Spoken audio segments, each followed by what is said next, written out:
अध्यक्ष महोदय, संचालक महोदय, मुख्य अतिथि के रूप में हम सभी लोगों को मार्गदर्शन करने आए भंते अति दीपान जी, मंच पर बैठे एक हमारे उद्घाटनकर्ता पूज्य भंते जी, विशिष्ट अतिथिगण, विद्वान वक्तागण, समिति जिस समिति के द्वारा इसका आयोजन हुआ है उन सभी को धन्यवाद देते हुए यहाँ आए सभी भाइयों बहनों बच्चों का धन्यवाद आभार व्यक्त करते हुए सर्वप्रथम विश्व को मानवता का संदेश देने वाले तथागत सम्यक संबुद्ध, पूरी दुनिया में बौद्ध धर्म को फैलाने वाले सम्राट अशोक एवं संविधान देकर करोड़ों करोड़ों इस देश के मूल निवासियों को मान सम्मान स्वाभिमान देते हुए रोजी रोटी कपड़ा मकान पढ़ाई दवाई की समुचित व्यवस्था प्रदान करने वाले परम विद्वान पूज्य सद्गुरु बाबा साहब डॉक्टर बी.आर. अम्बेडकर के चरणों में बड़े ही श्रद्धा से नमन वंदन करता हूँ। साथियों, समय तो बहुत हो गया है, लेकिन कुछ कहने की इच्छा जरूर है। कम समय में आज का ये दिन एक इतने बड़े पर्व के रूप में है कि जिसको केवल भारत में नहीं बल्कि तमाम बौद्धिस्ट देशों में इसको मनाया जाता है। पूरी दुनिया में जितने भी धर्म हैं, पूरी दुनिया में जितने भी धर्म हैं, उनके अलग अलग अपने संस्कार और त्योहार हैं। संस्कार का मतलब होता है जीवन शैली चलाने का एक तरीका।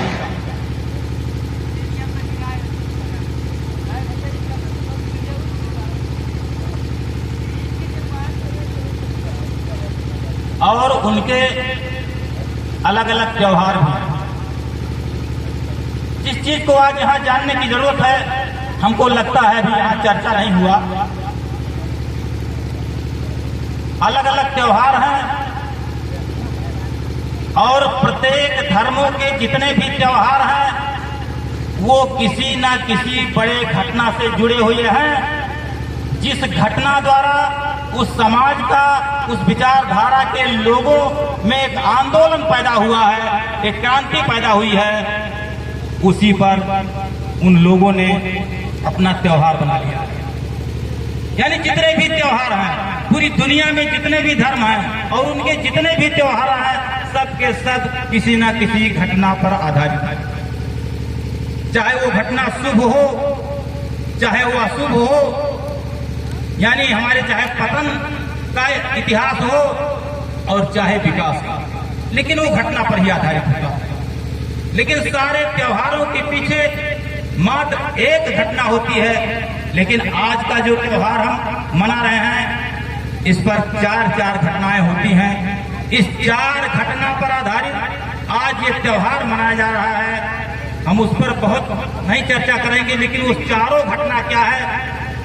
पहला है कि आज के दिन पर महान बौद्ध धर्मी हमारे सम्राट अशोक ने अपने एक युद्ध में, जिसका भी चर्चा आप लोगों ने सुना है वक्ताओं के माध्यम से, एक युद्ध में तमाम लोगों के मरे हुए परिजनों को पोषने पर या उसमें तमाम अधमरे लोग जो थे, जो घायल थे, उनकी कराह सुनकर अपने आप को इतना आहत हुए कि उन्होंने हिंसा का मार्ग छोड़कर अहिंसा का मार्ग अपनाया। अर्थात आज ही के दिन उन्होंने बौद्ध धर्म की दीक्षा ली, पहली घटना।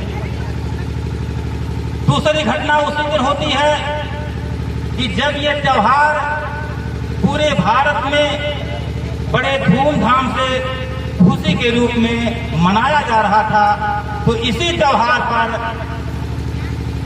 बौद्ध धर्म के 10वें राजा यानी महाराजा बृहद्रथ की हत्या पुष्यमित्र शुंग द्वारा इसी दिन हुई। ये दूसरी घटना, ये दुखद घटना। फिर तीसरी घटना कर्नाटक में, कर्नाटक प्रदेश के मैसूर जिले के महिषासुर की हत्या इसी दिन होती है। ये यही दिन। चौथी घटना, जब बाबा साहब डॉक्टर अम्बेडकर ने बौद्ध धर्म की दीक्षा लेने की सोच बनाई तो उन्होंने इतिहास को टटोलना शुरू किया कि कौन सा दिन हमारे लिए अच्छा होगा, कौन सा दिन ऐतिहासिक होगा। तो बाबा साहब डॉक्टर अम्बेडकर ने जब खोजना शुरू किया तो उन्होंने उसी दिन को चयन किया जिस दिन सम्राट अशोक ने बौद्ध धर्म की दीक्षा ली थी, जिस दिन हमारे बौद्ध राजा जयद्रथ की हत्या कर दी गई थी, जिस दिन हमारे मूल निवासी राजा महिषासुर की हत्या कर दी गई थी, उसी दिन बाबा साहब डॉक्टर अम्बेडकर ने पुनः बौद्ध धर्म की दीक्षा लेकर के उस विचारधारा को पुनर्जीवित किया।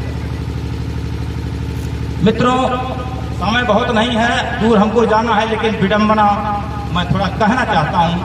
बड़ी अफसोस होती है कि ऐसा हमने किताबों में, साहित्य में पढ़ा है, अध्ययन किया है कि बाबा साहब डॉक्टर अम्बेडकर ने जब बौद्ध धर्म की दीक्षा ली थी तो 10 लाख लोगों के साथ, कितना 10 लाख लोगों के साथ।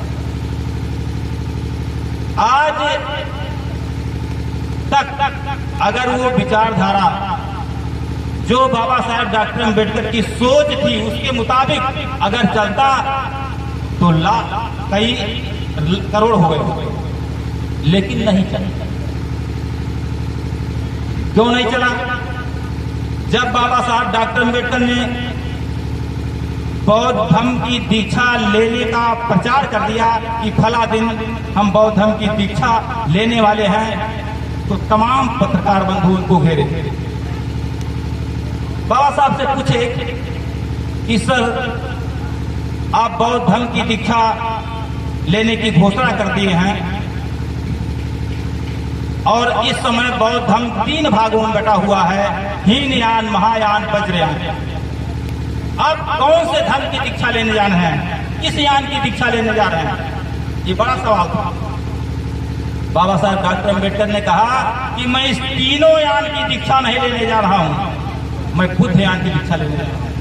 बुद्ध यान का मतलब था कि जो उस दर्शन से जो जिस चीजों को विलुप्त करके और भाग्य, भगवान या पुनर्जन्म, इस आत्मा परमात्मा को जोड़ करके उसको पुनः उसी रास्ते पर कर दिया गया था, उसको छुड़ाने के लिए, उसको खत्म करने के लिए उन्होंने 22 प्रतिज्ञा किया और 22 प्रतिज्ञाओं को जोड़कर बौद्ध धर्म की दीक्षा दर्शन के अनुरूप।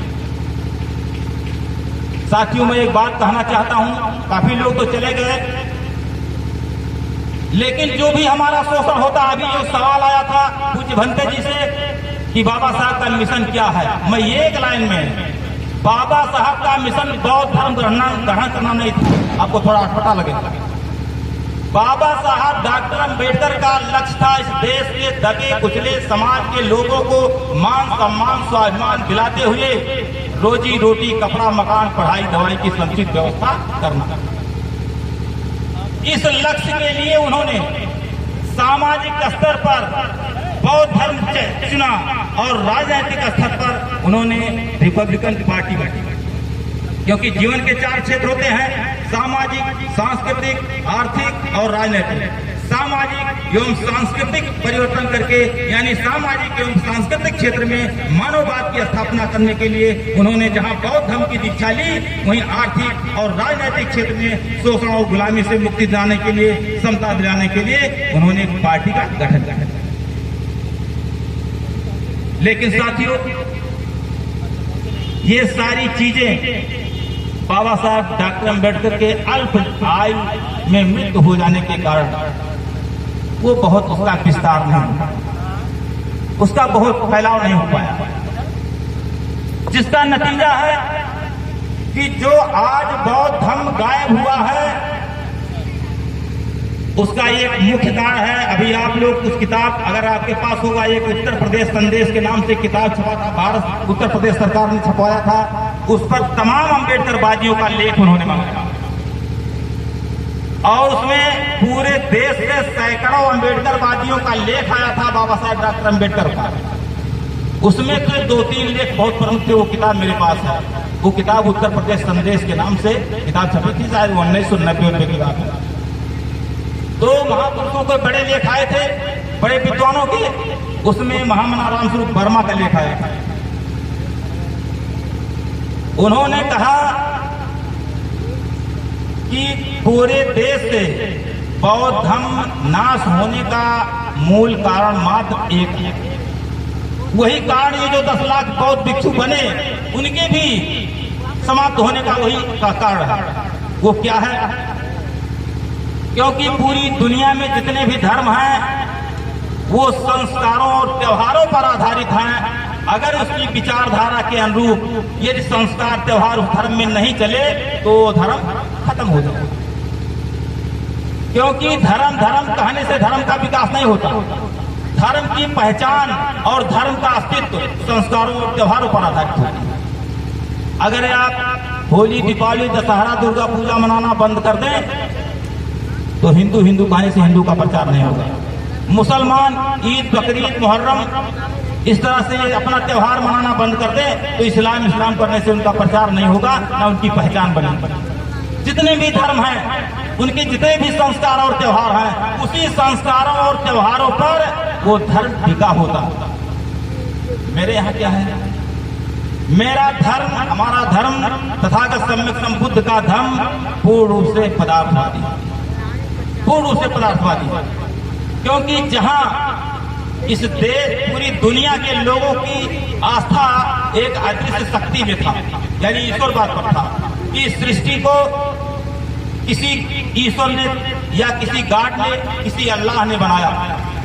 उसी ने सूरज बनाए, उसी ने चांद बनाए, उसी ने पृथ्वी बनाए, उसी ने जल बनाए, उसी ने हवा बनाए, उसी ने सारे संसार की सारी दृश्य अदृश्य वस्तुएं बनाई, यानी ठोस, द्रव, गैस, प्लाज्मा, जिस चारों रूपों में हमारे सामने जो विद्वान हैं वस्तुएं, वो सारी चीजों को ईश्वर ने बनाया।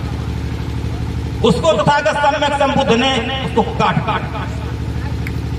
क्योंकि जब सारी चीजों का बनाने वाला कोई सर्वशक्तिमान ईश्वर है, अद्वितीय और सर्वशक्तिमान ईश्वर है, सारे लोगों को सुख देने वाला, सारे लोगों को दुख देने वाला, सारी समस्याओं को बनाने वाला और उसको चलाने वाला ईश्वर ही है, तो हम उसका निदान कैसे कर सकते हैं? क्योंकि अगर उसका निदान करना है तो उसी शास्त्रों में जिसमें इसका वर्णन लिखा हुआ है, उसी शास्त्रों में आपके समस्या का, आपके दुख का निदान करने के लिए बताया गया है कि आप पुरोहित को दान दें, सेवा करें, विभिन्न तरह से तीर्थ व्रत करें, पूजा पाठ करें, ये सारी चीजें करेंगे तो आपका कल्याण होगा। बुद्ध ने कहा ना, उन्होंने दुख के अस्तित्व को स्वीकार कराया कि संसार में जो सारी चीजें हैं वो इसका कोई बनाने वाला नहीं है, उसका कोई कर्ता नहीं है, वो बनने का कारण है। यानी विज्ञान में कार्य कारण का संबंध पढ़ाया जाता है, कर्ता नहीं पढ़ाया जाता है। कोई चीज होता कैसे है, कोई चीज बनता कैसे है, कोई चीज बिगड़ता कैसे है, ये कार्य कारण का संबंध जो प्रतीत समुत्पाद का नियम तथागत बुद्ध का है, उस पर चर्चा नहीं किया।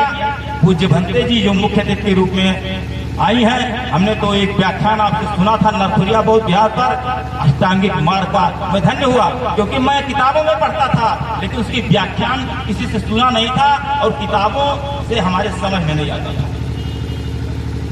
तो बुद्ध ने कार्य कारण के संबंध को बताया कि इसको, इस सृष्टि को बनाने वाला, चलाने वाला, दुख, परेशानी, बीमारी, जो कुछ परेशानी है वो सारा देने वाला कोई ईश्वर नहीं है, बल्कि ये पदार्थ के स्वाभाविक गुणों के कारण ये सृष्टि के सारे चीज बनते हैं, बिगड़ते हैं, इसके रूप बदलते हैं। यानी अगर दुनिया में कुछ है तो अदृश्य ईश्वर नहीं है बल्कि पदार्थ है और सर्वशक्तिमान पदार्थ है, क्योंकि उसी के द्वारा आप जो अदृश्य चीजें जो नहीं देख रहे हैं वो भी पदार्थ का एक रूप है। मैं जो आवाज बोल रहा हूँ ये पदार्थ का ही रूप है, आपकी बिजली पदार्थ का रूप है, हवा पदार्थ का रूप है, गंध है, स्वाद है, तमाम इस इस अंतरिक्ष में तमाम ऐसी विद्युत तरंगे घूम रही हैं जो आपके टेलीविजन मशीन के द्वारा पकड़ करके आपको ऑडियो एंड वीडियो सिग्नल के रूप में आपके सामने प्रस्तुत किया जाता है। ये सारी चीजें हैं जिसको हम अभी तक अज्ञान है। क्यों अज्ञान है? क्योंकि बुद्ध का वो कार्य कारण का संबंध न कहीं बताया जाता, कृष्ण पंचशील के अलावा न कहीं बताया जाता है, न उस पर चर्चा करने वालों को समय दिया जाता है। इसलिए आप, यदि आपका बच्चा प्रश्न कर दे कि आप कहते हैं ईश्वर नहीं होता, और सारी मीडिया, पंडे, पुजारी, जोगी, बैरागी सब एक साथ कहते हैं ईश्वर होता है और सारी सृष्टि को बनाने वाला ईश्वर होता है, तो आप उसकी जिज्ञासा को कैसे शांत करेंगे? कैसे शांत करेंगे? क्योंकि आप अगर वो साइंस आर्ट का छात्र नहीं है तो उसकी जिज्ञासा आपके दर्शन से तभी शांत होगा जब आप कार्य कारण का संबंध तो तथागत सम्यक संबुद्ध ने जिसके द्वारा संसार के लोगों को अनीश्वरवादी शिक्षा दे करके और सबको अपने कर्म पर विश्वास दिलाया, अपने गुणों पर विश्वास दिलाया कि आप ही सब कुछ हैं, आपका ही कर्म महान है, आप ही गुणवान हैं, आप जो चाहें वो कर सकते हैं। तो साथियों, जो संस्कार त्योहार हमारे आज चल रहे हैं, मैं थोड़ा विषय से भटक गया, लेकिन कहना जरूरी था, समय नहीं था, हमको 1 घंटे का समय चाहिए था। जो संस्कार त्योहार बौद्ध दर्शन के अनुसार होना चाहिए था वो हमारे बौद्ध धर्म में नहीं चल रहा है, क्योंकि जो आज संस्कार त्योहार चल रहा है वो 100 साल के अंदर के बनाए हुए हैं।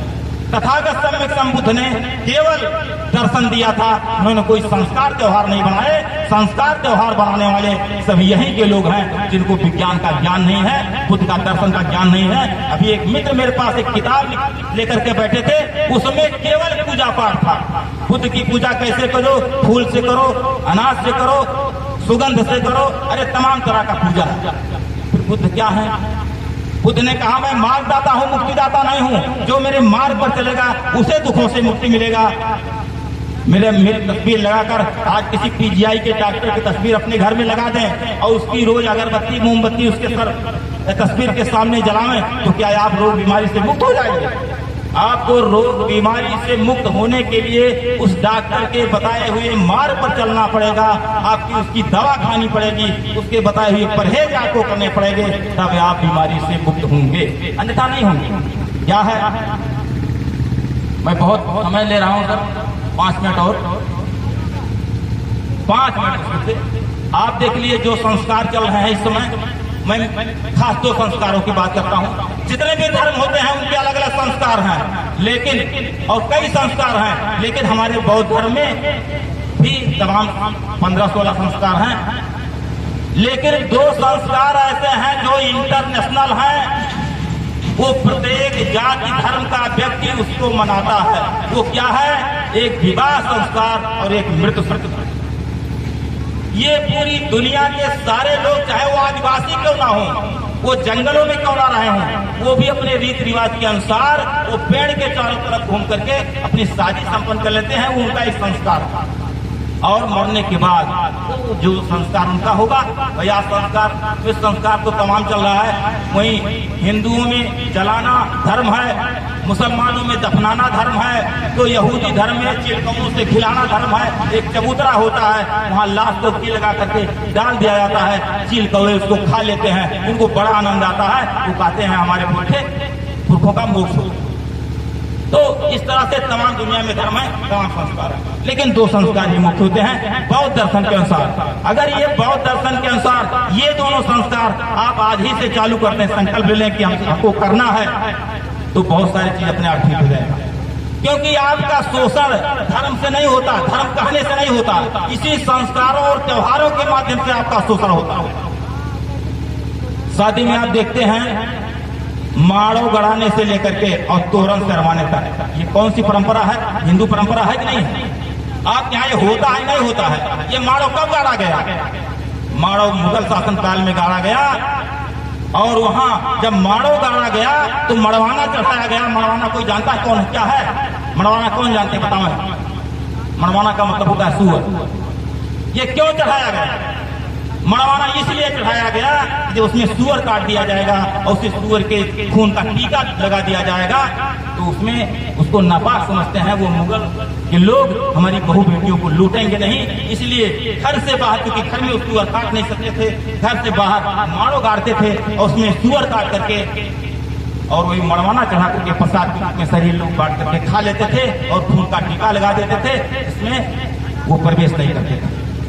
लेकिन वहां से शुरू अगर करते हैं तो तोरण सजवाने तक, मैं अब बहुत सारी बातें नहीं करूंगा क्योंकि वहां भी उसी तरह की परंपरा चल रही है।